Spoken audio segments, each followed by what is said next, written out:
लेकिन मेरी एक हम्बल रिक्वेस्ट है, कभी भी आप मीटिंग ट्रेनिंग में कहीं भी जाओ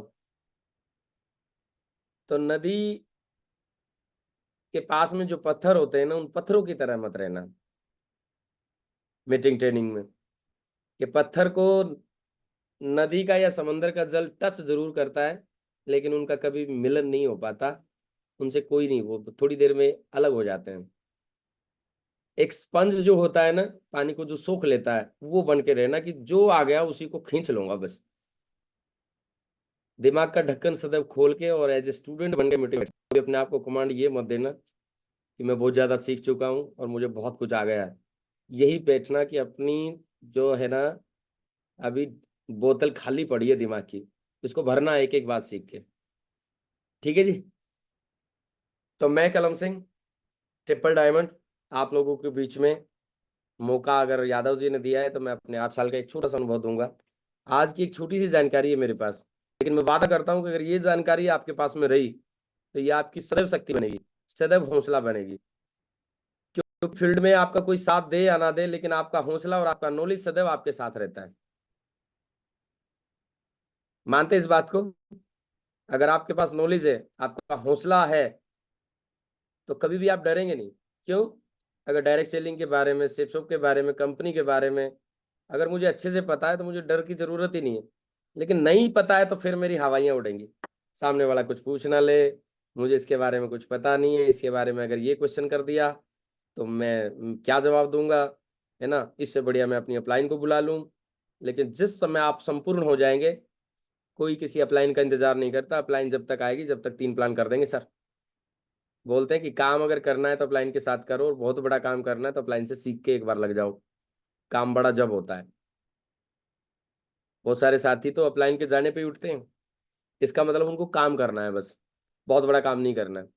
ठीक है साहब, तो आगे बढ़ते हैं।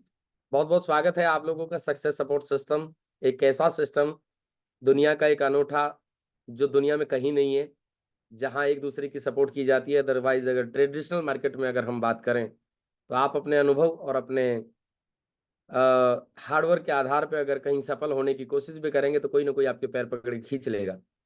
लेकिन यहाँ पे आपको पैर खींचने वाला नहीं, आपका मनोबल बढ़ाने वाला, आपका साथ देने वाला, उंगली पकड़ के लेके चलने वाला, ये एक ऐसा सिस्टम है। तो मैं चाहूंगा इस सिस्टम के लिए एक बार जोरदार ताली होनी चाहिए।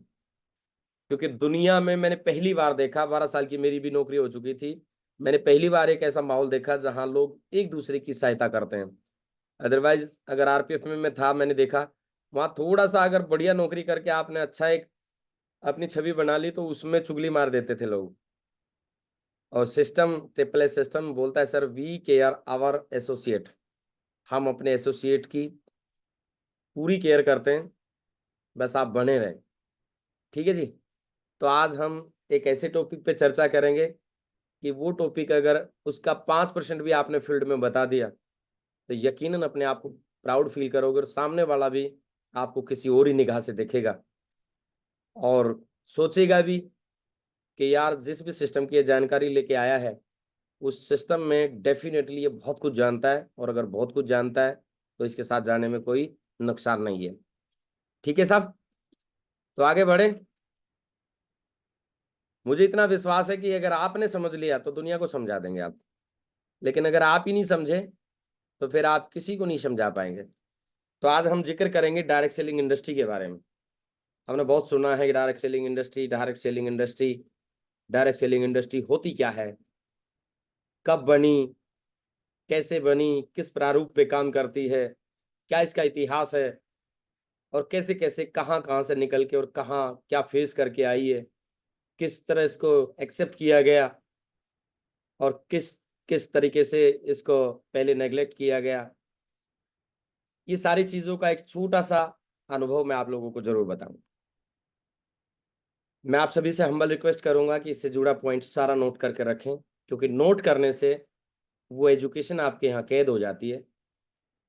आप बाद में कभी भी उसको पढ़ते हैं, 2-4 बार जब पढ़ते हैं तो आपके व्यवहार में आना स्टार्ट हो जाती है वो, फिर वो परमानेंट याद हो जाती है। स्क्रीन शेयर हो रही है बात सर? प्लीज हैंड रेज करके बताएं sir. Thank you, thank you dear. तो अबाउट डायरेक्ट सेलिंग, आपको अपना एटीट्यूड चेंज करना पड़ेगा। ये 21वीं सदी का बिजनेस है। अपनी सोच और चाहतों के हिसाब से, और चाहतों के हिसाब से अगर पैसा कमाना चाहते हैं तो ये इंडस्ट्री सबसे बेस्ट इंडस्ट्री है।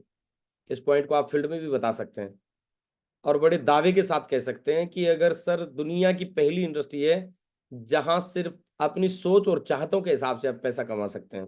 अदरवाइज दुनिया का कोई ऐसा फील्ड नहीं है जहां पे आप अपनी चाहतों के हिसाब से पैसा कमा सकते। कोई कितना भी चाहे उतना कमा सकता है साहब। 8 लाख रुपए एक आईडी पे कमा सकता है। और अगर अपलाइन की बात मान के उसने शुरुआत करी हो 3 आईडी से, तो डायमंड बनने के बाद में जब गाड़ियां आती हैं, अचीवमेंट आती हैं, विदेश यात्रा के डेली दौरे चलते हैं, तो कोई ना कोई पूछेगा लेफ्ट वाली और राइट वाली आईडी भी डायमंड बना के आप 24 लाख रुपए महीना कमा सकते हैं। तो चाहतों के हिसाब से पैसा कमा सकते हैं। दुनिया में सबसे कम लागत में सबसे ज्यादा पैसा रिटर्न देने वाली इंडस्ट्री है ये। इस इंडस्ट्री के बारे में अगर बात करें तो नई सोच, एक नई दिशा की तैयारी से कह सकते हैं। और अगर इसके बारे में और ज़्यादा बात करें तो मेरे हिसाब से ये इंडस्ट्री पुनर्जन्म देने का काम करती है, क्योंकि ये उनका सहारा बनती है जो अपने जीवन में अपने सपनों को खो चुके हैं, उनकी उम्मीदें टूट चुकी हैं। जब हम अक्सर नौकरी पे चले जाते हैं, 10-12 साल की नौकरी होने के बाद में जितना मिल रहा है उसी में संतोष करना पड़ता है। हमारे पास कोई और ऑप्शन नहीं है, क्योंकि हमने लाइन जो पकड़ी है उसी में हम रहेंगे। दूसरी लाइन भी कोई नहीं कर सकते। उसमें समय देंगे जहाँ से पैसा मिल रहा है, तो फिर होगा क्या कि कहीं और समय नहीं दे पाएंगे। लेकिन ये इंडस्ट्री एक ऐसी इंडस्ट्री है जो आपको पुनर्जन्म देती है। आपसे बचपन में जितनी गलतियां हुई है, हम बहुत सारी गलतियां बोलते हैं ना, मेरा बचपन में किसी ने साथ नहीं दिया, मेरे पिताजी अनपढ़ थे, मुझे किसी ने मार्गदर्शन नहीं किया, मैं पढ़ा लिखा तो बहुत था लेकिन पुलिस में चला गया। मेरी तरह बोलते होंगे कि नहीं बोलते? मैं भी सोचता था ऐसे, मेरे पिताजी अगर मुझे बता देते तो पुलिस में जाने की जरूरत नहीं थी, इससे बढ़िया मेरे अंदर पोटेंशियल थी, क्षमता थी, तो मैं डिग्री डिप्लोमा करके और मैं मास्टर बन जाता, लेक्चरर बन जाता, ये कर देता, वो कर देता। लेकिन मुझे मजबूरी बस वहां जाना पड़ गया। बहुत सारे बताते हैं ना सर, सब सब रोगों की दवा है ये आपको पुनर्जन्म का काम करती है। आपके जीवन में अगर इस तरह का कोई कॉम्प्रोमाइज चल रहा है, अगर आपको अपने इतिहास पे और अपने बैकग्राउंड पे अगर पश्चाताप कभी होता है, तो खुश हो जाइए कि आप एक ऐसी इंडस्ट्री में हैं जहां पे आप 4 साल काम करके किसी को भी पीछे छोड़ सकते हैं। मानते हैं आप लोग? जो शख्स आज बोल रहा है उसने छोड़ के दिखाया है, इसलिए बोल रहा है। मानते हैं कि नहीं मानते? छोड़ सकते हैं। मैं भी बड़ा जलता था सर। आसाम में जब पहली पोस्टिंग लेके मैं बैठा, मैं बहुत रोता था, क्योंकि मेरे साथ के कुछ कम परसेंटेज वाले लड़के टीचर लग गए, बाद में पता चला। और टीचर का मुझे सबका पता रहता है कि वो 5-6 घंटे की नौकरी करके घर पे आ जाते हैं और अपने बच्चों के साथ में आराम से फुलके खाते होंगे। और मैं आसाम में एक ऐसी जगह पहुंचा जहाँ पे ना नेटवर्क आता, ना आदमी के दर्शन होते थे। लामडिंग के पास में 10 किलोमीटर एक जगह थी, नैलालंग। आदमी देखने के लिए पहाड़ से नीचे उतरना पड़ता था हमें। 3-3 4-4 दिन में आते थे। मैं कोसता था अपनी जिंदगी को। लेकिन सर जब ये बिजनेस मिला ना, तो मैंने यस किया कि यही मुझे बचा सकता है। और जो आज पड़ोस में बन के बैठे हुए हैं ना, और रिश्तेदारी में बने बैठे हैं, जिंदगी का एंजॉय कर रहे हो, छुटकारा दिला सकती है ये। और अगर मैं डायमंड बन गया, टाइम फ्रीडम हो गया, तो मैं उनसे कहीं बेस्ट हो जाऊंगा। ये बात आप लोगों ने सोची है? आप अपने ऊपर प्राउड फील करें और किसी को फील्ड में बताने के भी काम आ सकती है कि ये इंडस्ट्री आपको पुनर्जन्म दे सकती है। एक तरफ वो लाइफ है जहां पे आप अपनी मर्जी के अकॉर्डिंग कुछ भी नहीं कर रहे हैं और जीवन जीते जा रहे हैं, और यहाँ पे आपको ये पुनर्जन्म दे सकती है। यही एक इंडस्ट्री ऐसी इंडस्ट्री है जो नेगेटिविटी और कॉम्प्रोमाइज के सामने पॉजिटिविटी और सपनों का एक संपूर्ण पहाड़ खड़ा करने में सक्षम है। अदरवाइज कोई इंडस्ट्री ऐसी नहीं है जो नकारात्मकता पे विजय पाने में सक्षम हो। एक आदमी ज्ञान लेने के बाद में भी उसको जीवन जीना नहीं आता सर। बड़े बड़े एग्जाम्पल अपने देश में पड़े हैं कि हिंदुस्तान की हाईएस्ट एजुकेशन लेने के बाद में भी उनको जीवन जीने का सही तरीका पता नहीं चला, वो जीवन में फिर भी गलती कर गए। लेकिन ये इंडस्ट्री जब आपके इस 4 साल के प्रोसेस से जब आप निकल के जाते हैं, तो सबसे पहले ये आप आदमी को पॉजिटिविटी देती है और आदमी का एटीट्यूड चेंज कर देती है। उसे विभिन्न परिस्थितियों में हंसना सिखा देती है। उसकी स्माइल कभी गायब नहीं होती, चाहे जीवन में कितना बड़ा दिक्कत आ जाए। सबसे बड़ी पूंजी ये इंसान की बनती है, वो सिर्फ डायरेक्ट सेलिंग इंडस्ट्री में मिलती है। तरह तरह के साथियों से मिलकर उनका मनोविज्ञान पढ़ना, एक सही आदमी को पहचानने की आदत और उसके व्यवहार की, सॉफ्ट स्किल की, वो सारी चीजें ये इंडस्ट्री देती है, अदरवाइज कहीं पे कुछ नहीं है। मानते हैं आप लोग इस बात को? आज आप लोग जगबार को देख के बड़े खुश होते हैं, आज विदेश यात्रा को देख के, आज मेरे जीवन को देख के खुश होते होंगे, लेकिन सबसे बड़ी पूंजी अगर मैं देखूं, सबसे बड़ी पूंजी है कि मैं आज लाइफ को और दुनिया को अगर देखता हूं, उसके देखने का मेरा नजरिया अलग है। कोई सहज मुझे ऑपरेट नहीं कर सकता। अब मुझे पता चल गया कि किसी के कहने का मेरे ऊपर कोई असर नहीं होना चाहिए, कोई ऑपरेट नहीं कर सकता। तो ये कहाँ से मिलता है सर? इस इंडस्ट्री में मिलता है। जीवन जीने का असली तरीका अगर सिखाती है तो ये इंडस्ट्री सिखाती है सर। हमारा कोई 20 साल का स्टूडेंट भी होगा और वो गोल्ड पर्ल तक पहुंच गया, तो उसकी बातें सुन के अच्छे अच्छे टीचर भी भौचक रह जाएंगे। अगर इस बात में दम है तो हाथ खड़ा करके या हैंड रेज करके मुझे बता सकते हैं कि बात में दम तो है। मुझे भी प्राउड फील होता है जब मेरे 19 साल का कोई स्टूडेंट 1 से 1.5 साल अपनी एजुकेशन लेने के बाद टीचर से बात करता है, तो टीचर ये कहने पे मजबूर हो जाता है कि आप ये बातें लाते कहाँ से हो। और ये कहना और प्राउड फील करना बराबर है सर, ये सुनना। तो ये इंडस्ट्री के फायदे बहुत हैं सर, लेकिन हमें पता अगर है तो हम बता सकते हैं और इनको फील करें, इनको बात को। जब आप दिमाग में इन बातों को जमा लेंगे कि बात में दम है और ये इंडस्ट्री ऐसा ही है, तो फिर है ना, फिर आप ये चीजें बता के और तुरंत उसकी ज्वाइनिंग, प्रोडक्ट प्रोडक्ट बाद में, प्रोडक्ट बाद में सर। प्रमोशन हो चुका है पहले ही। मैं अपनी इंडस्ट्री के बारे में इतने फायदे बता चुका हूं उनको। प्रोडक्ट कोई नहीं पूछता सर, कोई नहीं पूछता इस दुनिया में कि क्या लेना है क्या देना है, बस माहौल पसंद आना चाहिए। सब दुनिया में महंगी से महंगी चीज खरीदने को लोग रेडी हैं, लेकिन बस पसंद आ जाए कि यहाँ पे हम ठीक है कि नहीं। हम प्रोडक्ट का प्रमोशन तो बहुत बाद में करते थे, पहले इंडस्ट्री का प्रमोशन इतना गजब कर देते थे सर, ये आदमी पागल हो जाता था, ये सोचता था कि ये हम हैं कहाँ, आज तक इस इंडस्ट्री में आए क्यों नहीं। वो बोलता था बस बताओ करना क्या है, करना कुछ नहीं है, पहले समझ लो। फिर भी आगे बढ़ते हैं सर। डायरेक्ट सेलिंग होती क्या है? किसी प्रोडक्ट गुड्स को उत्पादक से उपभोक्ता को सीधे पहुंचाने का जरिया या प्रोसेस जो होता है वो डायरेक्ट सेलिंग होती है। मतलब कह सकते हैं कि कंपनी में कोई भी चीज अगर बनी है तो कस्टमर तक पहुंचने की जो रास्ता होता है डायरेक्ट, उसको डायरेक्ट सेलिंग बोलते हैं। C2C भी कह सकते हैं इसको, अगर शॉर्ट में किसी को समझाना हो बुद्धिजीवी को, तो C2C भी कह सकते हैं कि डायरेक्ट सेलिंग होती क्या है। तो कोई अगर जानकार होगा तो उसको बता देना कि C2C, कंपनी टू कंज्यूमर, ये चीज आप लोगों को बढ़िया से पता होनी चाहिए। डायरेक्ट सेलिंग को समझने से पहले हमें मार्केट डिस्ट्रीब्यूशन चैनल को समझना पड़ेगा सर, जिसके बारे में मोटा मोटी आप लोगों की अपलाइन आपको पहले भी बताती है कि व्यापार का एक चैनल होता है सर।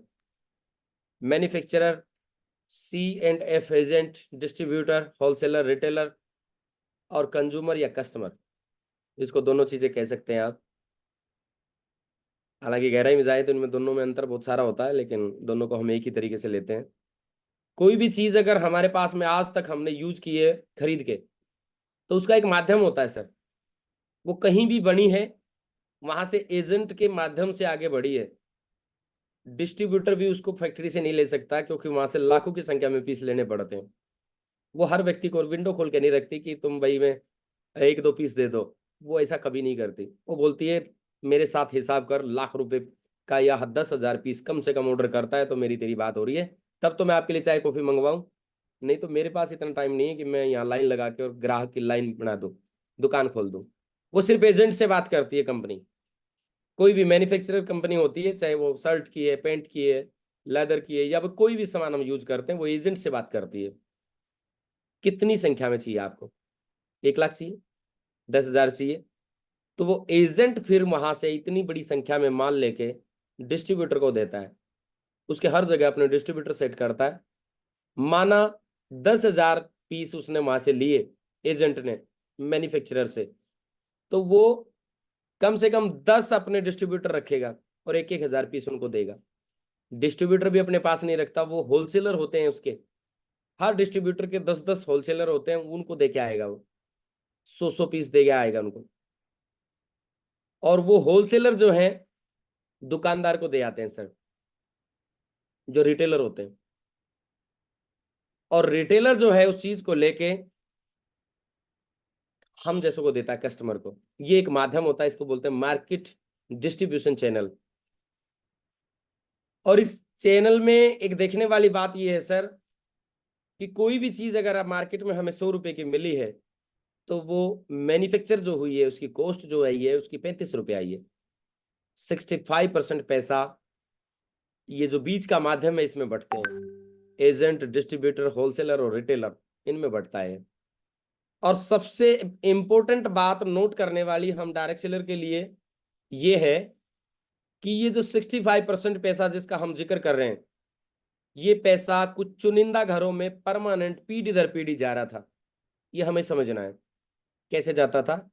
एजेंट जो था, डिस्ट्रीब्यूटर जो था, होलसेलर जो था, रिटेलर जो था, वो अपनी उम्र कंप्लीट होने के बाद अपना जमा जमाया काम अपनी पीढ़ियों में अपनी नेक्स्ट जनरेशन को देके जाता था। क्या यहां तक आप लोग मानते हैं कि किसी दुकान पे आपने देखा होगा कि कोई बड़ा लाला बैठा है, उसके बाद में आप देखते हैं लाला जी का पता चला नहीं रहे, उसका लड़का बैठने लगा। ऐसा तो नहीं है कि भाई अब ये दुकान जो है 50 साल पीढ़ी ने संभाली और अब इसका जिम्मा दे देते हैं हम प्यारेलाल साहब को दे देते हैं या अब्बास जी को दे देते हैं, इनके घर से कोई संभालेगा नहीं। मैंने जो अपनी मेहनत की है दुकानदारी पे, उसमें क्या होगा कि मेरा लड़के के काम आएगी, अपनी जनरेशन के काम आएगी। तो ये जो 65% पैसा था मार्केट डिस्ट्रीब्यूशन चैनल का, ये सदा से सदा तक इन्हीं कुछ चुनिंदा घरों में जा रहा था, पीढ़ी दर पीढ़ी। कोई और इसमें बंटवारा हिस्सा ले ही नहीं रहा था। किसी बुद्धिजीवी ने सोचा कि क्यों ना ये मार्केट का डिस्ट्रीब्यूशन का पैसा कोई हर व्यक्ति कमा सके और चीजों को जो है रिकमेंड करके या बता के या किसी भी माध्यम से उसको बता के पैसा कमा सके। और तब जाके डायरेक्ट सेलिंग मॉड्यूल स्टार्ट हुआ।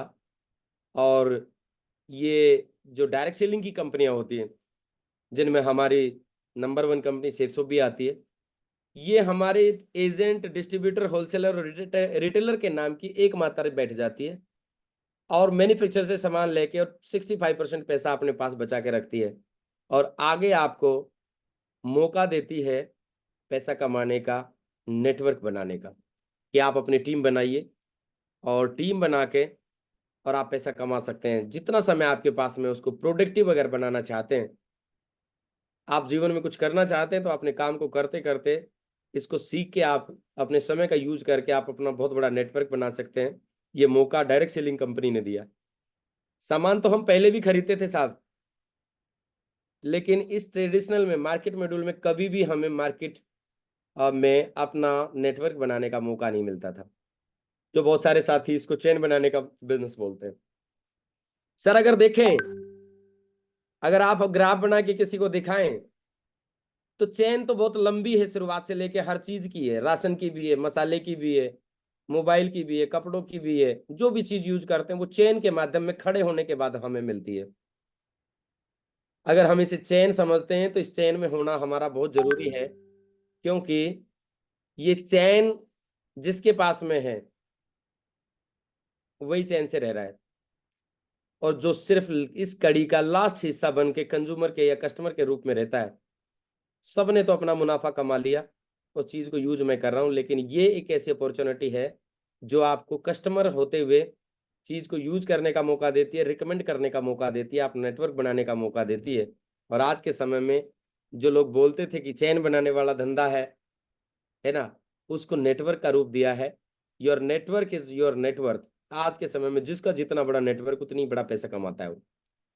आज अगर आप देखें जितनी आपकी ग्रेट अप्लायंस सीरीज में लोग आते हैं, वो जितना उनका नेटवर्क है उसी हिसाब से वो पैसे कमा रहे हैं कि नहीं कमा रहे।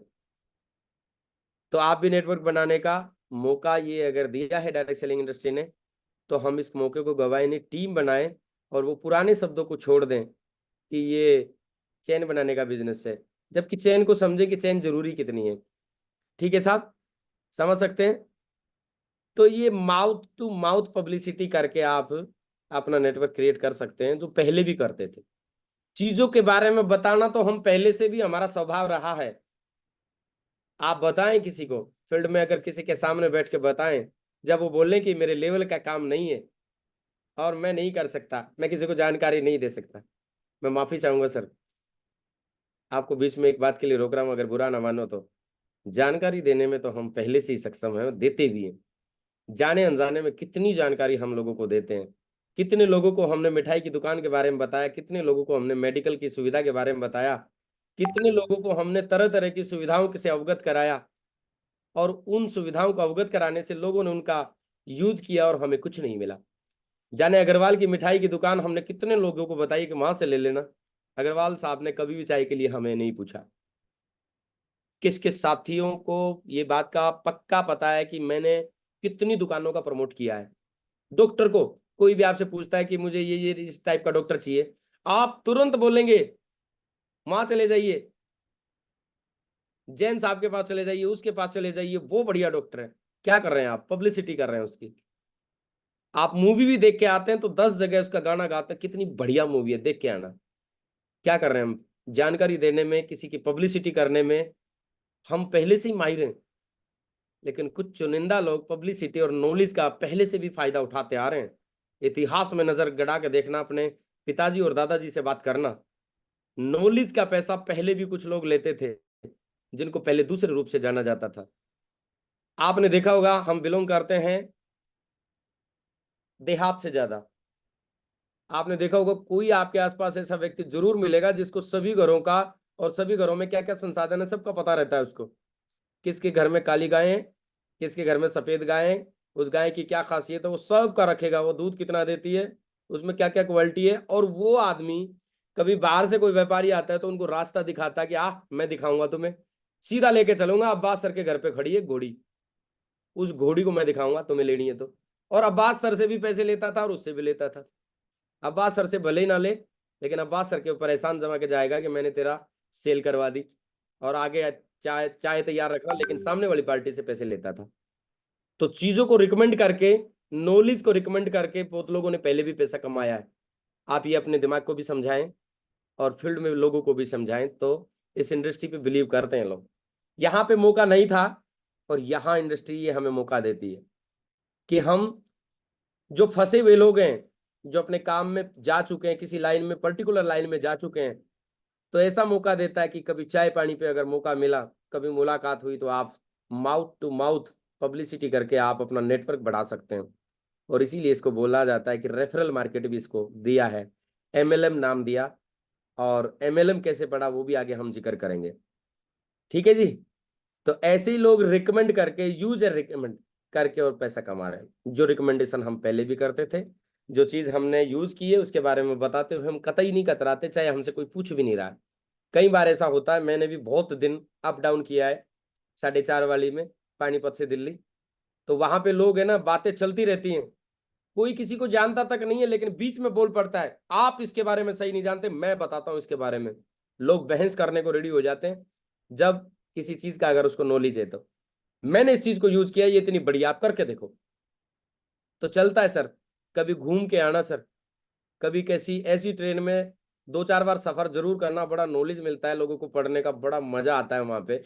जहां पे लोग डेली बेसिस पे जाने वाले लोग होते हैं, उस ट्रेन में कभी आप 1-2 चक्कर जरूर मारना, आपको पता चलेगा कि लोगों की मानसिकता क्या होती है और लोग बताने में कितना विश्वास करते हैं। 7 बजे अगर ट्रेन चली है, 9 बजे दिल्ली पहुंची, तो 2 घंटे आपको कभी भी जीवन में न्यूज देखने की जरूरत नहीं पड़ेगी, अगर 2 घंटे आपने अप डाउन किया है कहीं। तरह तरह की लोग बात बताएंगे, सारी राजनीति की, धर्म की, आसपास की, क्या गुण चल रहा है, क्या नहीं चल रहा है, सारा बता देंगे वहां पे, बिना पूछे बताएंगे सर।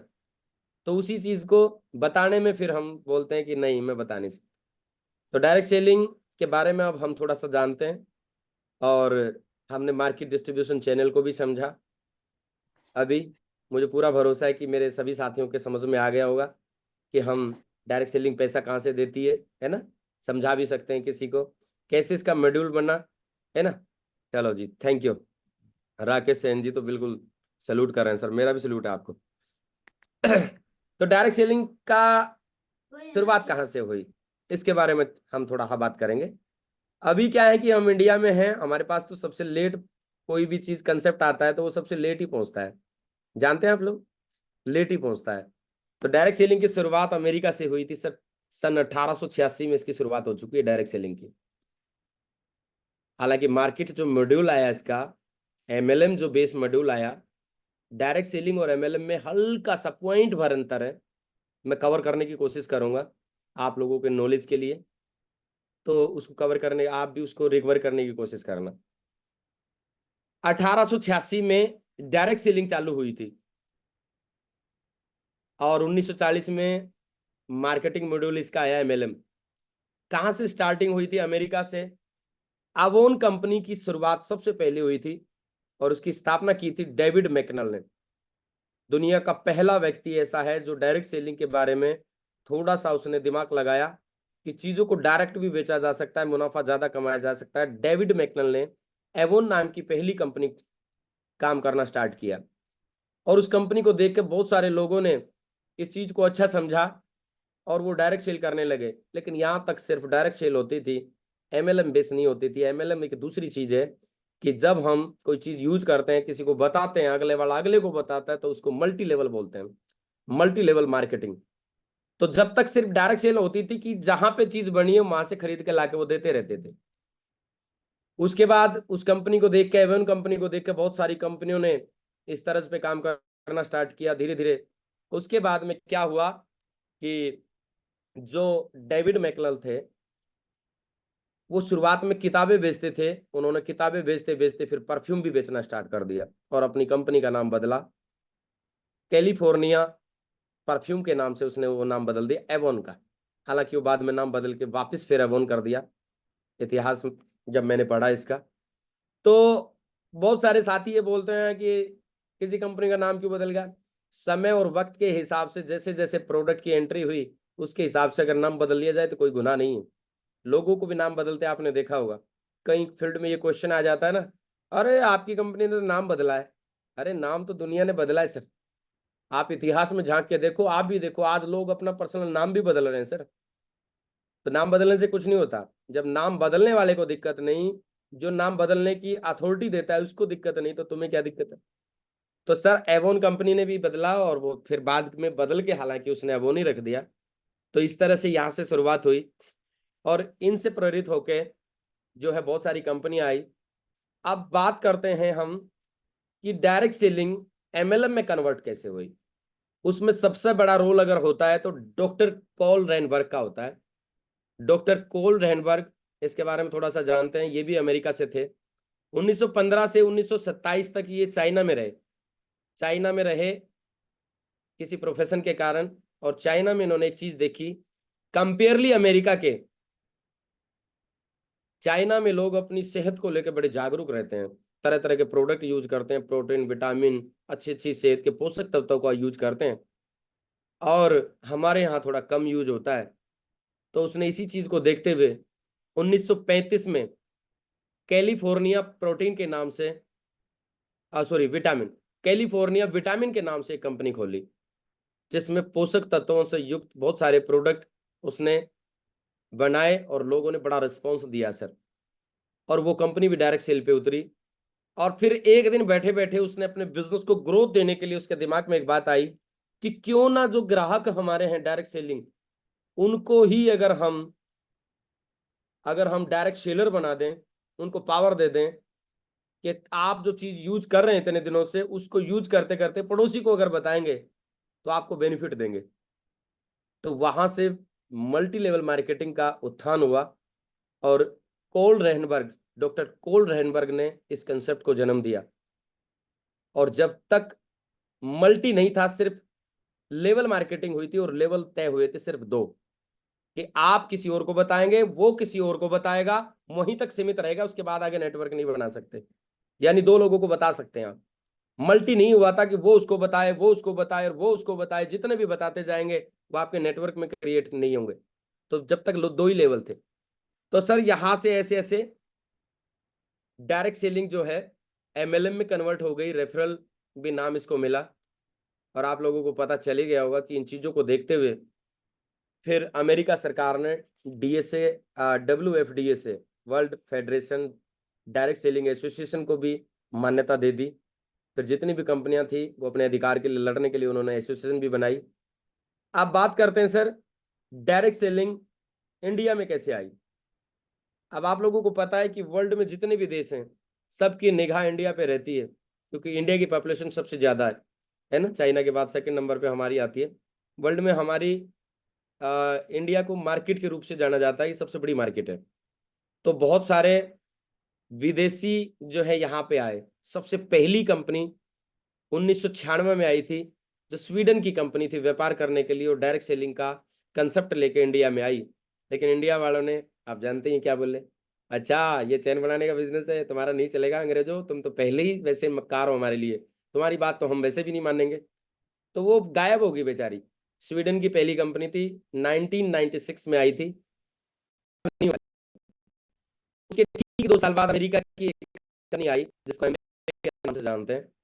1998 में वो आई और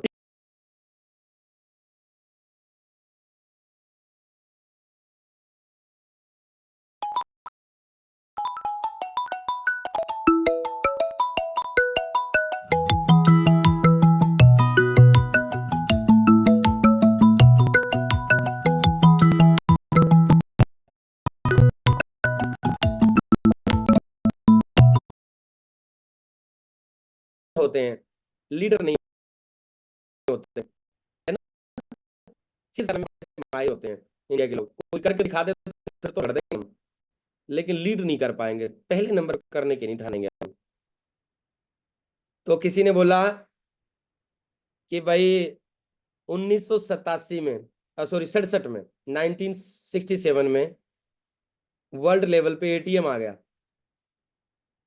आपको जान के अति प्रसन्नता होगी कि इंडिया में आते आते उसको 20 साल लगे। 1987 में पहला एटीएम इंडिया में आया।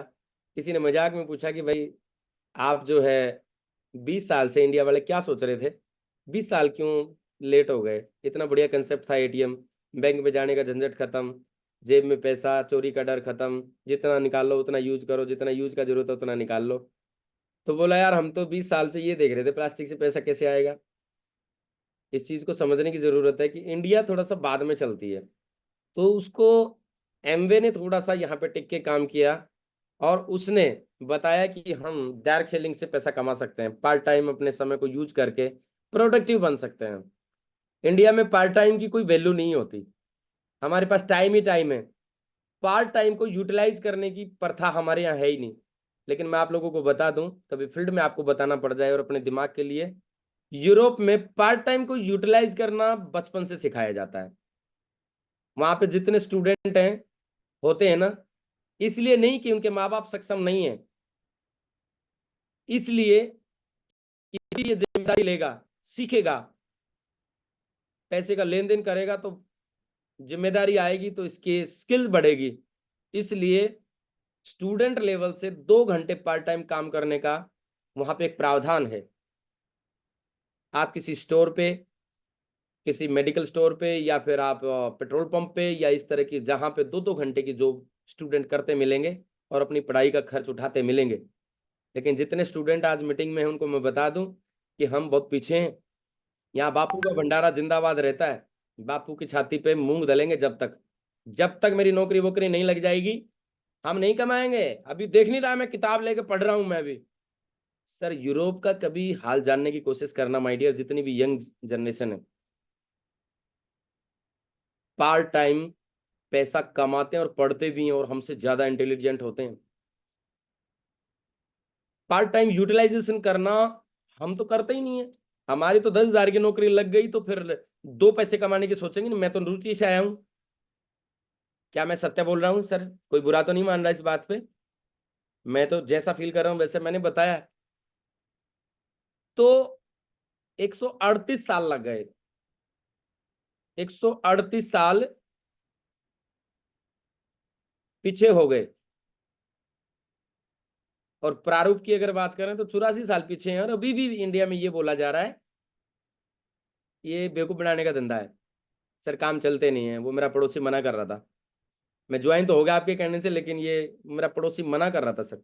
84 साल पीछे हैं सर हम प्रारूप से, एमएलएम के प्रारूप से। और डायरेक्ट सेलिंग में 138 साल बाद आने के बाद भी हम ये कह रहे हैं चलते नहीं है सर ये काम। मेरा पड़ोसी तो मान ही नहीं रहा है। तो ये चीज हमें समझने की जरूरत है।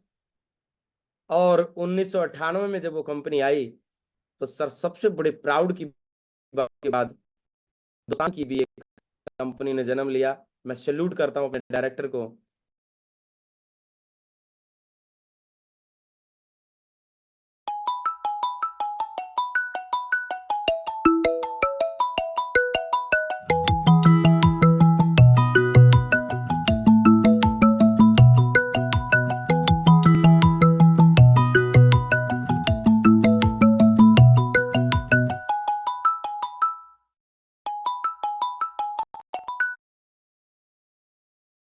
सबके बस की बात नहीं है, वो हमें नहीं पता तो शायद बोलते हैं तुमको कारण ज्ञान था, तो हमें नहीं पता तो हम नहीं समझ पा रहे हैं। लेकिन ऐसे ऐसे माइलस्टोन उसने बनाए हैं कि शायद सभी कंपनियां नाकों तले दांतों तले उंगली चबाने पे मजबूर हो गई सर। सौभाग्य के नाम से 2019 में सेफसॉफ्ट ने एक ऐसा प्रोग्राम किया था जिसको कभी सुने तो हम प्राउड फील करते हैं। कि आए वो हमारी महफिल में कुछ इस तरह, अभी आने वाले हमारे डायरेक्टर्स, रेस्पेक्टेड डायरेक्टर्स, आए वो हमारी महफिल में कुछ इस तरह है कि हर तरफ चांद और तारे झूमने लगे। आए वो हमारी महफिल में कुछ झूमने लगा और सबके मन जैसे खिलखिलाने लगे। दोस्तों, ये जो चांद और तारे यहाँ पर नजर आ, पूरा वीडियो यूट्यूब पे है सर, आप चाहें तो देख सकते हैं। ऐसे ऐसे वीडियो देखने से हमारे दिमाग के जाले दूर होते हैं, जो सोचते रहते हैं कि हम ही तो नहीं कर रहे इसको। ये वीडियो 2019 का है और इस प्रोग्राम में मेरे नेटवर्क से सिर्फ 2 लोग थे, मैं और रजनीकांत जी, 2 ही लोग थे हम इधर से। अब देखो कितना गोल्डन डबो ये मीटिंग थी। 30,000 साथी थे, इंदिरा गांधी स्टेडियम दिल्ली में, पूरी दिल्ली पुलिस बंदोबस्त में लगी हुई थी। प्राउड फील करते हैं, आज तक इतना बड़ा इवेंट कोई कर नहीं पाया। और हम बोलते हैं, आज भी कई साथी बोलते हैं, सर हमने सुना नहीं सेफसोप, अगर सेफसोप इतना बड़ा काम करती है, हमने सुना नहीं सेफसोप का नाम कभी। सर सुना तो हमने मॉरिशस के बारे में भी नहीं है, लेकिन मॉरिशस देश है ना। ऐसे बहुत सारे देश हैं जो देखने लायक हैं, हमने उनका नाम भी नहीं सुना। चलो आगे बढ़ते हैं सर। मुझे ऐसा लगता है कि थोड़ा थोड़ा सा आप लोगों के अंदर इस बात का कंसेप्ट क्लियर हुआ होगा कि डायरेक्ट सेलिंग होती क्या है, डायरेक्ट सेलिंग कैसे एमएलएम में कन्वर्ट हो गई, और कैसे इंडिया में आई और कहाँ से स्टार्टिंग हुई थी। ठीक है, और आगे भी थोड़ा सा हम जानकारी देंगे, उससे पहले हम एक पॉइंट को जरूर समझेंगे। बहुत सारे साथियों को इस पॉइंट के बारे में शुरुआत में नहीं पता रहता, मुझे भी नहीं पता था। लेकिन फील्ड में कोई नागराज जो मिलता है वो आपको तंग करने की कोशिश करता है कि तुम्हारी कंपनी इडसा में नहीं है। इडसा का फुल फॉर्म अगर हमें पता हो, Indian direct selling association association. जितनी भी डायरेक्ट सेलिंग की कंपनियां, जब तक रूल रेगुलेशन जारी नहीं हुए थे, सितंबर 2016 से पहले डायरेक्ट सेलिंग को लेकर कोई गाइडलाइन नहीं थी, तब तक अब कुछ कंपनियां मिलके एसोसिएशन के रूप में अपने हित के लिए लड़ती थी। तो इसमें कोई जरूरी नहीं होता कि किसी कंपनी का होना आवश्यक है।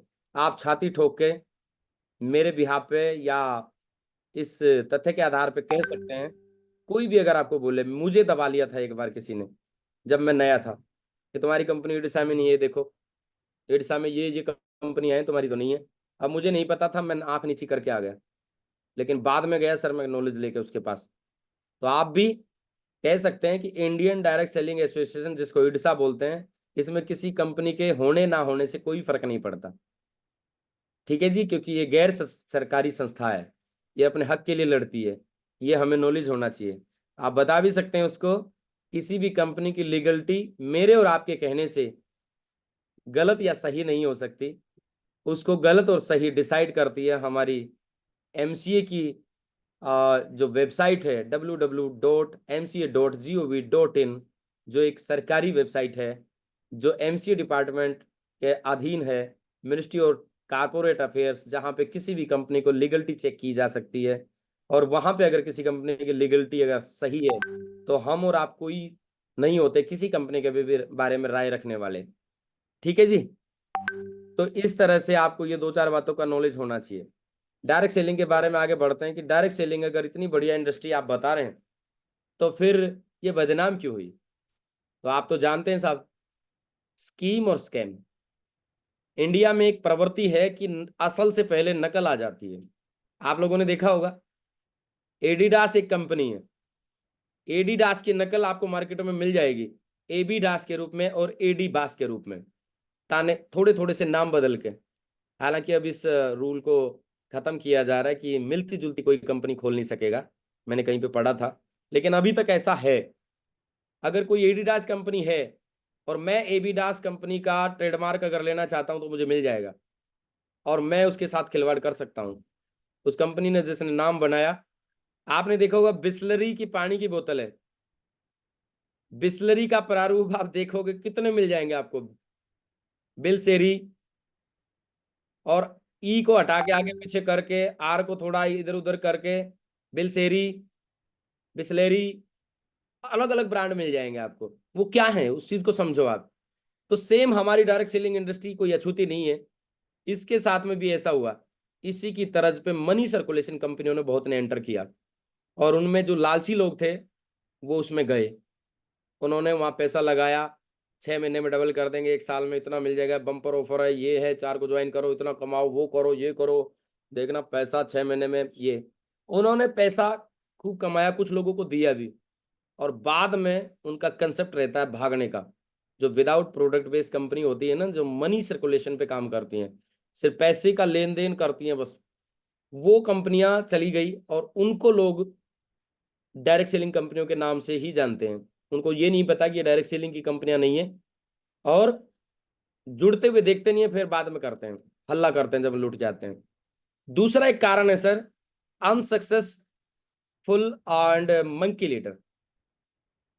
हर काम में कोई भी एक रेशियो काम करता है, तो कुछ लोग इसमें आते जरूर हैं लेकिन असफल हो जाते हैं, या तो वो छोड़ के मंकी की तरह डाल से डाल कूदते रहते हैं, इधर से दूसरी कंपनी में, दूसरी से तीसरी में, तीसरी से चौथी में, ये नई आई है इसमें चला जाता हूं। वो मंकी लीडर उनको बोला जाता है डायरेक्ट सेलिंग में। वो मंकी लीडर कहीं पे भी कामयाब नहीं होते, और आने वाले समय में वो इस इंडस्ट्री को बदनाम करते रहते हैं कि मैंने भी 2-4 साल दिए थे। आपको फील्ड में कोई ना कोई जरूर मिलेगा, जिसको मिलाओ हाथ खड़ा करके बताना। वो मंकी लीडर जरूर मिलेंगे, वो बोलेंगे मैं 5 साल का अनुभव है मुझे बेटा, तुम तो अभी नए आए हो, मेरे को 10 साल का अनुभव है डायरेक्ट से इसका, कंपनी का। डायरेक्ट सेलिंग तो उनके मुंह से निकलेगा ही नहीं। एक तथ्य बताता हूं मैं आपको, मंकी लीडर जो अनुभव वाला मिलेगा आपको, 5 साल वाला, वो कभी डायरेक्ट सेलिंग का जिक्र ही नहीं करेगा। डायरेक्ट सेलिंग उसके मुंह से निकल गया तो समझो इस कंसेप्ट को वो जानता भी है, वो इस बात के बारे में जिक्र, कंपनी बोलेगा सिर्फ वो, कंपनी का 10 साल का अनुभव है मुझे। अरे बच्चा तुम नए आए हो। वो कौन है सर, समझ जाना, बोलना मत, मुस्कुराना। पहचान गया मैं, सर ने बताया था तुम मंकी लीडर हो। 10 साल का तुम्हें अनुभव जरूर है, लेकिन बाहर स्प्लेंडर खड़ी है, मैं देख गया कि तुमने सूखा अनुभव लिया है। मुस्कुराना उसको, क्या बात है सर। और मुस्कुराने का अगर कारण पूछे ना, पूछ लेते हैं लोग कभी मुस्कुराओ तो, बोले तू क्यों मुस्कुरा रहा है भाई, तो प्यार से बता देना मेरी तरह धो धो के पानी में मारना, बढ़िया सर, धन्य है सर, मैं तो नया हूँ इस इंडस्ट्री में, मैं तो आज इसलिए मुस्कुरा रहा हूँ कि 10 साल का अनुभव वाले व्यक्ति से बहुत कुछ सीखने का मौका मिलेगा। चढ़ा दो झाड़ पे बढ़िया, लेकिन असल में उसको डायरेक्ट सेलिंग के बारे में कुछ नहीं पता होता, वो मंकी लीडर होते हैं।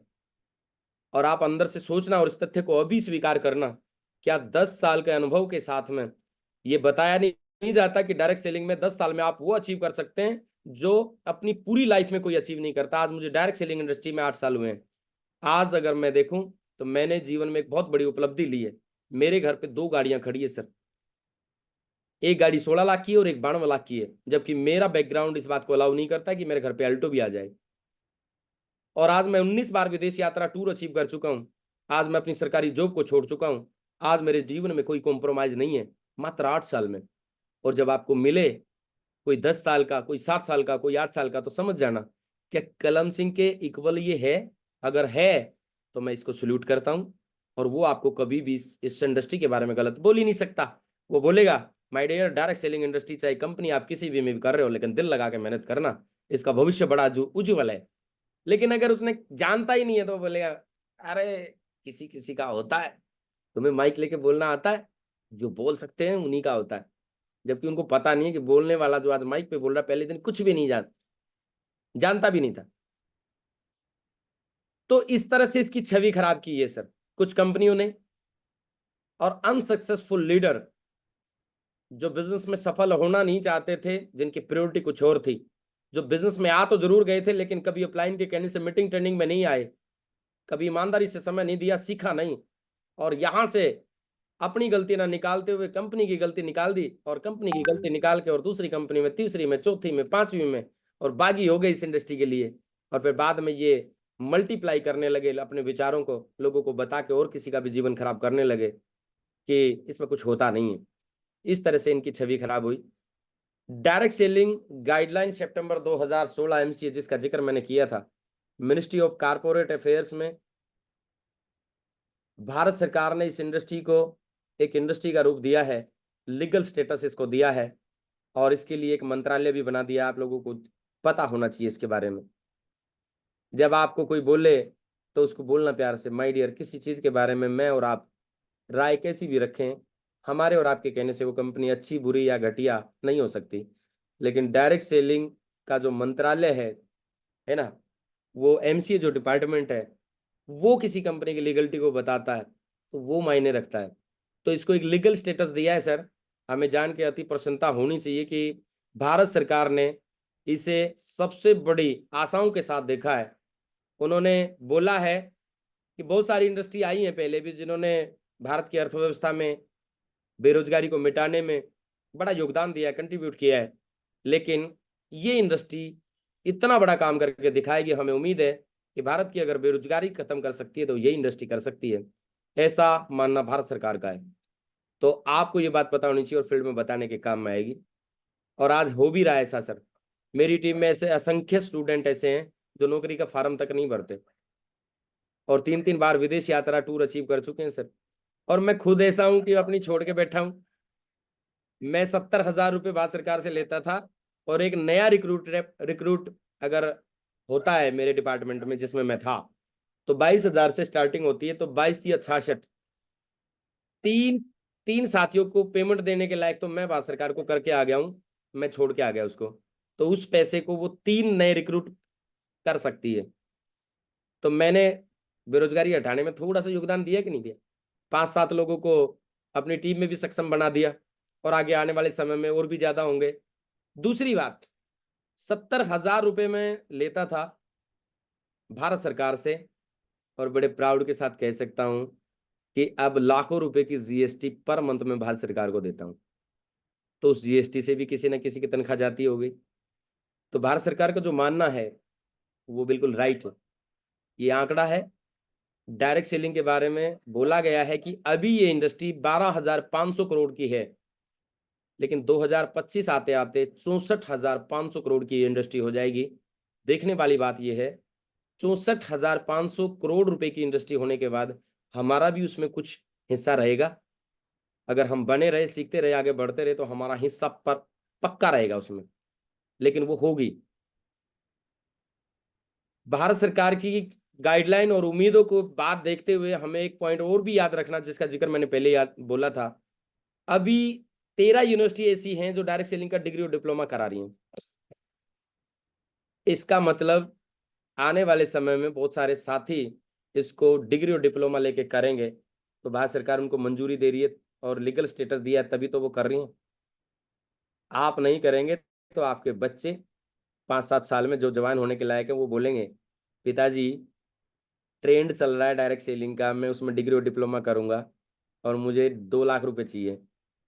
तो आप उसको बोलेंगे ये क्या होता है? तो सर वो पापा वो कंपनी वंपनी का है ना, उसमें फिर काम करने का मौका मिल जाता है। तो फिर आप उस समय उसको बताएंगे नहीं, और ये मौका तो मुझे भी मिला था। क्योंकि अगर आपने उस समय उसको बता दिया तो वो बोलेगा नालायक, तू कर लेता तो मुझे जरूरत नहीं पड़ती। जिसने किया उसकी पीढ़ियों को जरूरत नहीं पड़ी डिप्लोमा करने की। तो ये समय जरूर आएगा सर, है ना। प्राउड फील करते हैं सर। सितंबर 2016 से पहले इसको लेके कोई वो नहीं थी, गाइडलाइन नहीं थी। उस समय कंपनियां रजिस्टर्ड हो जाती थी, भारत सरकार को टैक्स से मतलब रहता था।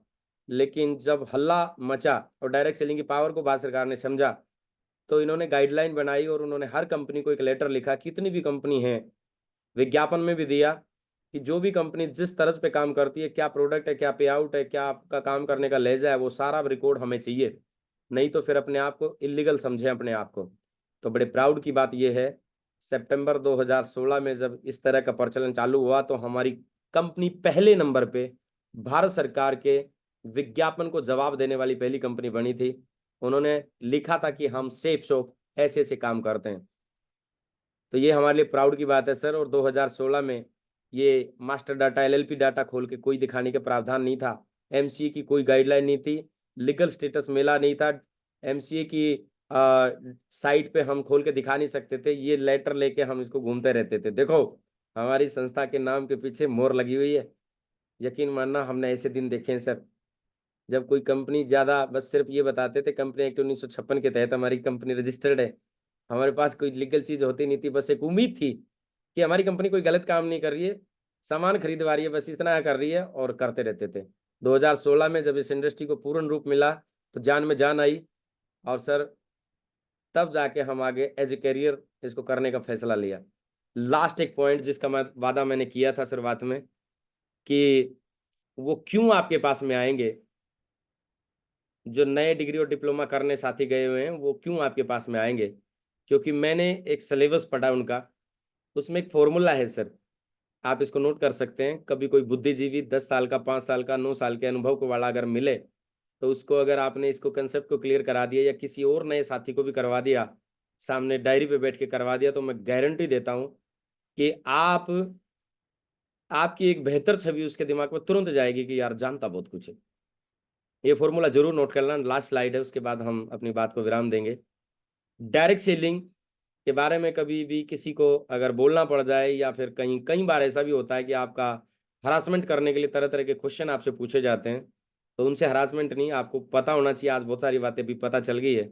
एक फॉर्मूला होता है, किसी भी कंपनी में ज्वाइन करने से पहले क्या देखें, एक सार्वभौमिक सत्य के साथ में एक फॉर्मूला होता है, उस फॉर्मूले को बोलते हैं सर PQRST।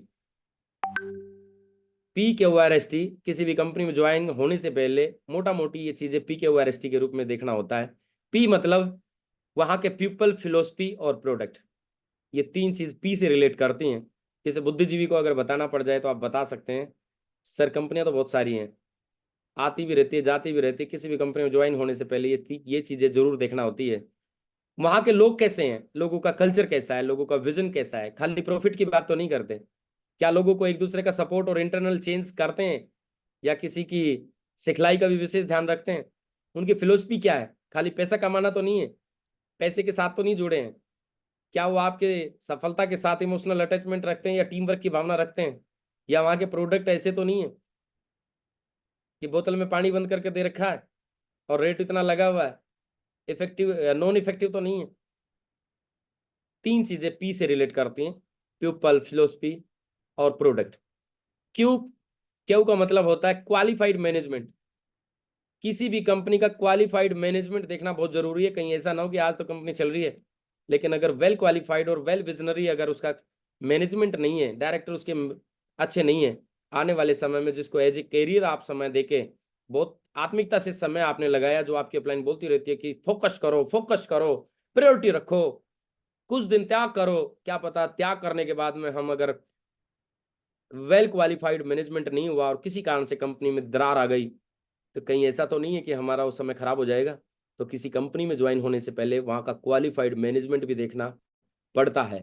और मैं प्राउड के साथ कह सकता हूं, किसी भी इंडस्ट्री में इस इंडस्ट्री में किसी भी कंपनी में चले जाना, हमारा जो मैनेजमेंट है वो सबसे हाईएस्ट लेवल की एजुकेशन रखता है। क्योंकि हमारे जो डायरेक्टर साहब हैं रजत वर्मा जी, नाम आ गया तो जोरदार ताली चाहूंगा, जो बिल्कुल एक वेल क्वालिफाइड और सुलझे हुए इंसान है, बिजनेस मैनेजमेंट हार्वर्ड यूनिवर्सिटी में पढ़ा के आए हैं। तो हम यहाँ पे सेफ हैं इस पॉइंट पे। आर मतलब PQR का PQ मैंने बता दिया। आर मतलब रेशियो ऑफ सक्सेस, जिस प्लेटफॉर्म को आप ज्वाइन करने जा रहे हैं उसके रेशियो को भी देखें, कहीं ऐसा तो नहीं कि मतलब कोई इक्का दुक्का कोई कामयाब हो रहा हो, क्या वहां पे हर प्रोफाइल और हर प्रोफेशन के व्यक्ति समान रूप से सफल हो रहे हैं, क्या सबके लिए समान मौका है। और ये प्राउड की बात है सर, हमारे यहाँ इवन हाउस वाइफ तक भी डायमंड बनी है, बकरी चराने वाला, जूस बेचने वाला, दुकानदार, टायर पंचर लगाने वाला, और सभी साथियों को, क्योंकि यहाँ पे समान रूप से एक एजुकेशन सिस्टम भी ये साथ में लेके चलता है। तो कामयाबी मिलती जा रही है आप लोगों के बीच में। घसीराम चौधरी साहब है ना, सबसे ज्यादा वेल क्वालिफाइड इंसान हमारी टीम में, मेरी टीम में वही आते हैं, तो वो भी यहाँ कामयाब है। किस कारण? क्योंकि यहाँ के जो लोग हैं उनकी फिलोसफी बहुत बढ़िया है, यहाँ के एथिक्स संस्कार जो हैं सबको लेके चलते हैं, जो वादे करते हैं उनके साथ में मीटिंग ट्रेनिंग और अपना अनुभव देते हैं। अदर किसी प्लेटफॉर्म पे ऐसा बहुत कम देखने को मिलता है, जोड़ने के बाद भाग जाते हैं। चौथे नंबर पे आती है सर एस। किसी भी कंपनी को बहुत बड़े लेवल पे ले जाने के लिए उसका सपोर्ट सिस्टम है कि नहीं है। कंपनी तो बहुत सारी हैं, प्रोडक्ट भी बेच रही हैं, लेकिन लोगों को जागरूक करना, डायरेक्ट सेलिंग के बारे में अवगत कराना, उनके अंदर लीडरशिप डालना, उनकी कन्वर्सेशन स्किल्स को अपडेट करना और उनके अंदर चेंज लाना, क्या ये काम सपोर्ट सिस्टम कर रहा है? उसके पास अगर है तो वो बढ़िया कंपनी है। टी पे चलते हैं सर। टी से होता है टाइम एंड ट्रेनिंग, कि उस कंपनी को जिसमें हम जा रहे हैं उसकी स्टेबिलिटी भी देखनी है, कितने दिन से वो स्टेबल है। कहीं ऐसा तो नहीं है कि 3 ही 4 साल या 1-2 साल हुए हैं, तो उसके चांसेस बनते हैं। मैं ये नहीं कहता कि कंफर्म चली जाएगी, चांसेस ये रहते हैं कि डगमगा सकती है। लेकिन अगर एक मजबूत पेड़ है, पुराना पेड़ है, तो उसकी आंधियां भी उसको कुछ नहीं कर सकती, उसकी जड़ें बहुत मजबूत होती हैं। जितनी पुरानी कंपनी है और उसका वेल मैनेजमेंट अगर है, क्वालिफाइड है, तो समय के अकॉर्डिंग चेंज होकर वो उसको चलाता है, ताकि उसमें काम करने वाले लोगों का भविष्य सेफ रहे, सुरक्षित रहे, और ये लॉन्ग टाइम तक ये कंपनी चले। Time and training system sir, क्या उस कंपनी का खुद का ट्रेनिंग और डेवलपमेंट सिस्टम है, ताकि हर प्रोफाइल और हर प्रोफेशन से आए हुए साथियों को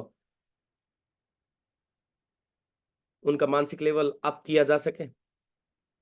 अगर हैं तो वो कंपनी करने के लायक है। तो ये आपके नॉलेज के लिए है, आप किसी को फील्ड में बता भी सकते हैं। PQRS टी फॉर्मूला इस बात को बोलता है, इसके बाहर कुछ नहीं है। और ये डायरेक्ट सेलिंग का जो डिग्री और डिप्लोमा हो रहे हैं, उन किताबों से ये मेरे को पता चला है। ठीक है सर, तो थैंक यू। काम करते रहें सेफ शॉप डायरेक्ट दिल से। एक दिन आपको देश विदेश में हर जगह घूमने का मौका भी मिलेगा। ये देखो 2 के नंबर के नीचे ये चेहरा मेरा ही है विद मैडम के। आपको भी खूब सारे मौके मिलेंगे। थैंक यू, धन्यवाद। ये मेरी कुछ 2 बातें थी। मुझे पूर्ण विश्वास है कि डायरेक्ट सेलिंग के बारे में आज 2 बातें आप लोगों ने जरूर सीखी होंगी, जो भविष्य में फील्ड में आपका हौसला बनेगी। क्योंकि बोलते हैं कि अगर विद्या आपके पास में है, नॉलेज आपके पास में है, तो आपको डर नहीं लगता। लेकिन अगर हवाइयाँ जब उड़ती हैं, जब आप किसी चीज़ के बारे में जानते नहीं हैं। इन चीज़ों को पढ़ें, बार बार पढ़ें, और जितना आप पढ़ेंगे उतना हौसला आपके दिमाग में बनता चला जाएगा कि मैं एक अच्छी इंडस्ट्री में हूँ, जो इतने दिन पहले से 138 साल पहले जिसका आगाज हुआ है। और आज हमारे इंडिया में आज भी कुछ बुद्धिजीवी ऐसे हैं जो भारत सरकार की गाइडलाइन और भारत सरकार की उम्मीद और विजन के साथ भी अपोजिट जाने की कोशिश करते हैं कि नहीं, ये चैन बनाने का धंधा है। वो 2 जोड़ने वाला है क्या, जिनको पता ही नहीं है कि your network is your net worth. आपका जितना बड़ा नेटवर्क होगा उतनी बड़ी आपकी नेटवर्थ होती है। हम कहाँ जी रहे हैं? क्योंकि हम पीछे चलते हैं। युग आने वाला है। एक समय ऐसा था कि जब मैं ज्वाइन हुआ तो डायमंड 500 किलोमीटर दूर के डायमंड का उदाहरण देते थे। लेकिन आज दुनिया सिमटती जा रही है सोशल मीडिया के माध्यम से या अचीवमेंट के माध्यम से। आज आपको हर डिस्ट्रिक्ट में कोई ना कोई डायमंड मिल जाएगा, और अगर नहीं मिला है तो फिर भी हंसना, पहला मैं बनूंगा मेरी तरह, है ना? और वो दिन दूर नहीं है जब आपकी हर तहसील से डायमंड निकलेंगे। लेकिन हमें देखना है कि हम कहाँ होंगे। इसलिए इस प्लेटफॉर्म पे अगर किसी भी साथी का आगमन हुआ है, तो मेरी हम्बल रिक्वेस्ट ये है कि इस प्लेटफॉर्म को अच्छे से समझें, इसका ज्ञान लें, नॉलेज लें। जब नॉलेज लेके आपको काम करेंगे ना, तो कभी भी आपको गिल्टी फील नहीं होगी, जो हमें शुरुआत में होती है कि मैं इसकी जेब से पैसा निकलवाने के लिए जा रहा हूँ, मैं तुच्छ काम कर रहा हूँ और वो सामने वाला हंसी ना उड़ाए दे इसकी। सर, ये इंडस्ट्री बहुत बड़ी इंडस्ट्री बनने वाली है। इस इंडस्ट्री का जवाब किसी के पास में नहीं मिलेगा। आने वाले समय में सब इसी की तरफ भागेंगे, क्योंकि ये 21वीं सदी का बिजनेस है। थैंक यू, नमस्कार, धन्यवाद। जाने अनजाने में अगर कोई बात गलत निकली है, किसी को अगर चुभी है, तो अपना छोटा या बड़ा भाई जो भी मानते हैं माफ़ करें। और अगर बात अच्छी लगी है जो मैंने बताई है कि अपने आप को अपडेट करें, अपना हर दिन पहले वाले से बेहतर बनाएं, फोकस और प्रायोरिटी सिस्टम को रखें, इधर उधर ध्यान जमाना छोड़ दें, 4 साल अपने परिवार पुराने काम और इस इंडस्ट्री के बारे में सोचें। गारंटी देता हूं कि जीवन में कितना बड़ा सपना आपका होगा वो गारंटीड पूरा होगा। दिक्कत परेशानी उसी को आती है जो सिर्फ करता नहीं है और करने जैसी बात करता है। प्रायोरिटी उसकी सदैव कुछ और रहती है, ना वो सीखता है ना वो आगे बढ़ता है, सिर्फ सपने सजा के देखता रहता है मेरा काम नहीं चल रहा। एक लीडर वो होता है जो जिम्मेदारी लेके सीख के और अपने आप को अपडेट करके और लोगों का विश्वास बनने की कोशिश करता है। आप देखना कि मैं कौन सा लीडर हूं। क्या मैं डेली अपने शब्दों में परिवर्तन कर रहा हूं? क्या मैं अपने रहन सहन में परिवर्तन कर रहा हूं? क्या मेरे वेशभूषा में परिवर्तन आया है?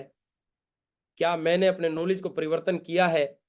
क्या जिस तरह के आंकड़े मैं पहले इकट्ठे करता था वो आंकड़े छोड़ के मैं आजकल आंकड़े सिर्फ के इकट्ठे करता हूं? अगर आप करते हैं तो you are right way, you are on right way. आप सही रास्ते पे हैं, आपकी मंजिल आपको जरूर मिलनी है अगर आप डेली अपडेट अपने आप को करते हैं और फोकस यहाँ पे रखते हैं। तो दुनिया की कोई पावर नहीं है जो किसी को डायमंड बनने से रोक दे। लेकिन अगर मन में कुछ और बाहर कुछ चल रहा है तो सर फिर आप कर नहीं रहे हैं, कर रहे हैं जैसी सिर्फ बात कर रहे हैं, तो प्रकृति देखेगी जरूर कि ये करना चाहता है या वैसे ही बस भीड़ का हिस्सा बनना चाहता है। फैसला आपका रहेगा। इसी इंडस्ट्री में बहुत सारे साथियों ने डेडिकेट होकर सीख के और इसके सिद्धांतों को फॉलो करके अपने जीवन को बहुत बड़े लेवल तक ले गए और अब मौका हमारा है। और मेरी शुभकामनाएं, मेरे प्रयास, मेरे अनुभव सदैव आपके लिए काम करेंगे। थैंक यू, नमस्कार, धन्यवाद। मैं कॉल करना चाहूँगा, हमारे बीच में बहुत ही दमदार साथी हैं।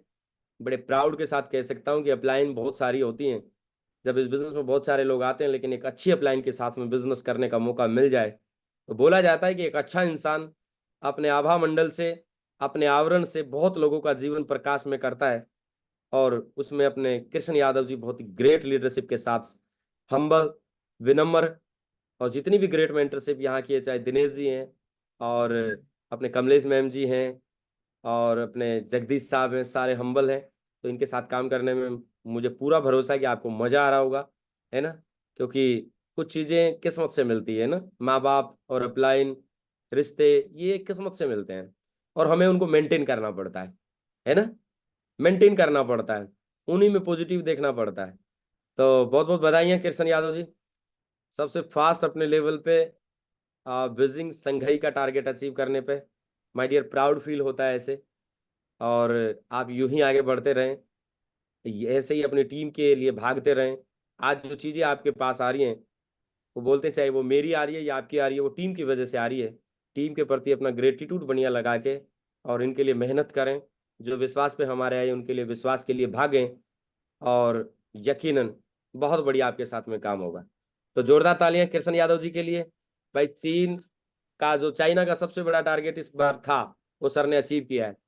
और सबसे बड़ी बात ये है, खुश हो जाया करो, बधाई भी दिया करो। कई लीडर ना मायूस रहते हैं, मेरा नहीं हो रहा है। यादव जी से अकेले में बैठा के पूछ लेना, शुरुआत में इनके भी नहीं होते थे, मेरे भी नहीं होते थे, होंगे आपके भी होंगे। लेकिन खुश रह के काम करेंगे, प्रोसेस को समझेंगे, डटे रहेंगे तो होंगे और बधाई देने से भी होंगे। तो बधाई इसलिए जरूर दिया करो कि पड़ोस में अचीवमेंट आई है, अब बारी अपनी है ना? मैं अक्सर एक बात बताता हूँ कि छोटा भाई शादी में इसलिए नाचता है कि बड़े भाई का नंबर था, कट गया, अब अपनी बारी है। कृष्ण यादव जी के आ रहे हैं तो उसके बाद में आपके भी आएंगे कि नहीं आएंगे? पड़ोस में आ रही है तो बधाइयां दिया करो। ग्रुप में हम एक्टिव नहीं रहते, मेरा तो हुआ नहीं है तो मैं देख के क्यों बधाई दूं? बधाई दिया करो। ऊपर वाला भी देखता है कि ये इस अचीवमेंट से कितना खुश है। और अगर खुश रहते हैं तो खुशी में फिर वो भगवान सोचता है कि इसको भी मैं दूं, ये खुश रहता है सबसे, है ना? तो अचीवमेंट किसी की भी आती है, कहीं को देखते हैं हम, वो ग्रुप में एक्टिव नहीं रहते। सर सर एक्टिव रहो, है ना? थोड़ा सा बधाइयां दो, चाहे जल के ही दो, जलन महसूस करो। जलन भी लीडरशिप डेवलप करती है, भागने पे मजबूर करती है। होता है कि नहीं होता है? जलन करनी चाहिए भाई, मैं तो मानता हूँ जलना चाहिए। पड़ोस में गाड़ी आई है तो हमारे क्यों नहीं आई, इतना सोचना चाहिए। और जो सोचते हैं उनके साथ होता है। तो थोड़ा सा लेकिन एक्टिव रहो। सामने वाले को अपनी जलन का पता नहीं लगना चाहिए। अंदर अंदर जलो, ऐसी बात नहीं है, जलन महसूस करो कि इसका हो रहा है मेरे, लेकिन बधाइयां तो दो। सामने वाले को पता चल जाएगा कि भाई ये तो मेरे से नाराज रहता है, तो नाराजगी पता नहीं चलने देनी चाहिए पड़ोसी को, बिल्कुल, है ना? तो खुश रहें, स्वस्थ रहें, मस्त रहें, दुरुस्त रहें। आपका भविष्य बहुत बढ़िया होने वाला है सर। 20 तारीख का मैसेज आप लोगों को मिल गया है। बहुत सारे न्यू अपडेट अपनी संस्था करने जा रही है। टारगेट को लेके, परिवार की सिक्योरिटी को लेके, पे आउट को लेके बहुत ही बड़ा होने वाला है सर। इतना होने वाला है कि जो हमारे परिवार में वर्किंग को लेके डेड पोजीशन में रहते हैं वो भी मजबूर हो जाएंगे। इतना मजा आने वाला है सर काम करने में। तो 20 तारीख ज़्यादा दूर नहीं है, बहुत जल्द आप लोगों को बहुत बड़ी बड़ी सौगात मिलेंगी। सुनने में आया है कि हर लेवल वाइज इंश्योरेंस भी जैसे रजिस्टर्ड होगा कंपनी में, जैसे किसी की आईडी बनती है तो लेवल के अकॉर्डिंग उसको इंश्योरेंस पॉलिसी भी प्रोवाइड करवाई जाएगी। कई बार ऐसा होता है ना, हमारे साथियों के साथ मिसहैपनिंग हो जाती है ना, तो ये भी सुविधा मिलेगी। एक सुविधा और भी दी है, देने पे बात चल रही है अभी, है ना, श्योर में कुछ नहीं हुआ अभी तक। कभी बोल रहे हैं आप मुझे कटघरे में खड़ा कर दो, मैं 20 तारीख के बाद श्योर बता पाऊंगा। लेकिन थोड़ा सा आ जाती है ना सुनने में। एक प्रावधान और भी सोचा गया है कि कई लीडर ऐसे होते हैं जो टारगेट पे जोर नहीं लगाते लेकिन लेवल ले लेते हैं, ऐसे रगड़ रगड़ के एक एक हाथ पैर बढ़ा बढ़ा के, उनको टारगेट अच्छी नहीं होते, तो हर लेवल पे टारगेट भी दिए जाएंगे, है ना। और कई बार क्या होता है कि मैडम जो है ना घर में जूते पॉलिश करके ही रह जाती है बेचारी, है ना। हम बाबूजी बन के बाहर जाते हैं ना तो मैडम का बड़ा कंट्रीब्यूट है, वो जूते पॉलिश करके देती है, कपड़े धो के देती है, हमारे नाश्ता भी देती है, आने के बाद में मुंह धोने के लिए पानी और फिर नाश्ता खाना देती है। उसका बड़ा योगदान है, तो उसका भी ध्यान रखा गया है। वो टारगेट जो है इन फ्यूचर मिलेंगे वो विद फैमिली मिलेंगे। भाई उनको पता चल गया है कि ये अकेला डायमंड नहीं बन सकता, ये नकली लटूरा, इसके पीछे जो मैडम है उसका भी तो योगदान है, उसको तो कोई पूछ ही नहीं रहा है। तो उसके बारे में भी सोचा गया है। तो विद फैमिली बहुत कुछ मिलने वाला है। खुश रहें, दुरुस्त रहें, सीख के आगे बढ़ते रहें, बहुत बड़ा काम होने वाला है सर। थैंक यू, नमस्कार, धन्यवाद। मिलते रहेंगे, बात करते रहेंगे और यूं ही एक दूसरे की मुस्कान का कारण बनते रहेंगे। थैंक यू, नमस्कार। थैंक यू गुरुदेव, बहुत बहुत धन्यवाद। और पैनल पे जितने भी साथी हैं जोरदार तालियों के साथ में हमारे प्रेरणा थैंक यू स्रोत dear, thank you, Usman Kadam Singh sir का जोरदार तालियों के साथ में धन्यवाद करेंगे। Thank you dear, thank you. सभी का बहुत बहुत आभार, धन्यवाद। लाखों है दीवाने तेरे, लाखों है दीवाने, लाखों है दीवाने तेरे, लाखों है दीवाने, लाखों है दीवाने तेरे, लाखों है दीवाने। क्या है दिल की हालत मेरी, क्या है दिल की हालत मेरी, ये कोई न जाने, लाखों है दीवाने तेरे, लाखों। जी thank you thank sir, you आभार, बहुत बहुत आभार सभी का। आप लोगों ने जो प्यार दिया, मान सम्मान दिया, बिल्कुल ऋणी हैं आपके, और आपकी सफलता के लिए लगातार काम करते रहेंगे। Thank you. थैंक यू गुरुदेव, बहुत बहुत धन्यवाद गुरुजी, आपने जो शानदार एजुकेशन दी है। और अगेन सभी साथियों से रिक्वेस्ट करूंगा एक बार जोरदार तालियां हो जाएं धन्यवाद के रूप में। और बिल्कुल गुरुजी, जो आपने एजुकेशन दी है, आपने बेशकीमती समय दिया है। वादा करते हैं बिल्कुल और एथिकल और सिद्धांतों पे काम करते हुए, आपके बताए हुए मार्ग पे चलते हुए और सारी बातों को सीख कर और अपनी जिम्मेदारी लेते हुए काम करेंगे गुरुजी। और पूरा का पूरा पैनल इसी बात को फॉलो करेगा और बिल्कुल आपका प्राउड बन के दिखाएंगे आने वाले समय में। और यहाँ पे बैठा प्रत्येक व्यक्ति आगे बढ़ेगा, प्रत्येक व्यक्ति डायमंड बनेगा गुरुजी। और साथ के साथ टारगेट अचीवमेंटों की लाइन लगा देगा गुरुजी ये पैनल। और बस हमारी रिक्वेस्ट ये रहेगी, इसी प्रकार अपना सहयोग और मार्गदर्शन, अपनी एजुकेशन, लगातार आपका अनुभव गुरुजी हमें देते रहना। और बिल्कुल हम पूरी जिम्मेदारी के साथ में आगे आएंगे और दमदारी के साथ में आगे बढ़ेंगे, ये कमिटमेंट रहेगा गुरुजी। बहुत जोरदार तालियां हो जाए ग्रेट गुरुजी के लिए। और बिल्कुल गुरुजी, लास्ट में एजुकेशन तो मिली ही मिली है, डायरेक्ट सेलिंग का जन्म, सारी चीजें बहुत सारे कंफ्यूजन में थे। और यहाँ तक कि मेरे को भी बहुत सारी चीजें सीखने को मिली है। मैंने खुद ने भी 3 पेज भर दिए गुरुजी नोट्स के। और हालांकि आपने सिर्फ और सिर्फ शब्द थे, शब्दों के पीछे आपने बहुत सारी बातें हैं वो बताई। एक शब्द आ गया और फिर उसी के ऊपर आपने पूरी चीजें बताई हैं। कोशिश की गुरुजी उनको भी हमने शब्द, जो लाइनें आपने बिल्कुल बताई है उनको भी हमने नोट करके, और बिल्कुल फील्ड में ये बहुत ही काम आएगी गुरुजी। हमारे बहुत सारे साथी हैं, जैसा कि आपने बताया कि अनुभव, वो अनुभव उनको पता ही नहीं है डायरेक्ट सेलिंग, नेटवर्क मार्केटिंग, सेप शॉप क्या चीज है। और अगर किसी को समझा दिया जाए तो बिल्कुल वो ज्वाइन हो जाएगा और दमदारी के साथ में वो काम भी करेगा गुरुजी। और बिल्कुल सारी चीजें हैं अच्छे से हमारी भी क्लियर हुई हैं। और हमारे ग्रुप में और भी नए सम्मानित साथी आएंगे, बिल्कुल उनको भी ये चीजें आज के बाद गुरुजी अच्छे से क्लियर करेंगे। बहुत बहुत धन्यवाद गुरुजी, जो कि सारी चीजें क्लियर करी हैं, और बिल्कुल आगे बढ़ेंगे। और आपके बहुत सारे दमदार और बब्बर शेर हैं गुरुजी, जो कि बिल्कुल आज की एजुकेशन से बहुत ही एक्साइटेड हो रहे हैं। और बिल्कुल मैं एक मिनट का उनको समय देना चाहूंगा गुरुजी, और बिल्कुल आप बिल्कुल सर, आशीर्वाद। जितने भी हमारे नए साथी आए हैं, मेरी तरफ से बिल्कुल सेप्सो परिवार में आपका हार्दिक हार्दिक स्वागत है। और सभी साथियों को बिल्कुल मौका दें, जिन भी साथियों को आप देना चाहते हैं। जी सर, कंटिन्यू। जी थैंक यू गुरुजी। और सबसे पहले मैं, हमारे बीच में कमलेश मैम है जी, स्वागत है ma'am. Thank you sir, thank you, आपने मुझे शानदार पैनल पर बोलने का मौका दिया। सबसे पहले मेरे अपलाइन श्रीमान दिनेश चौधरी सर, मेरे great mentor Krishna Yadav ji sir, panel पर उपस्थित सभी सम्मानित साथी और महागुरु जी कलम सर को मेरा प्रणाम। और सर ने आज की जो डायरेक्ट सेलिंग के बारे में सर ने एक्सप्लेन किया है, बहुत ही अच्छे तरीके से हर एक पॉइंट को क्लियर किया है। आज हर एक बात को इतनी अच्छे तरीके से समझाया है कि हमारे बीच में नए साथी आए हैं, उनको बहुत बड़ा विजन मिला है, उनके डाउट बहुत अच्छे से क्लियर हुए। सर ने जैसे बताया है कि भाई अगर हम अपने जो पीछे लाइफ में कुछ नहीं कर पाए, उससे यहाँ पर आके दोबारा हमको मौका मिला है, यहाँ से हम अपने जीवन में बहुत अच्छा और बेहतर कर सकते हैं। जो हम पिछले पूरे साल में, पूरे जीवन में कुछ नहीं कर पाए, वो हम 4 साल में बहुत अच्छा करके हम अपने जीवन को बेहतर बना सकते हैं।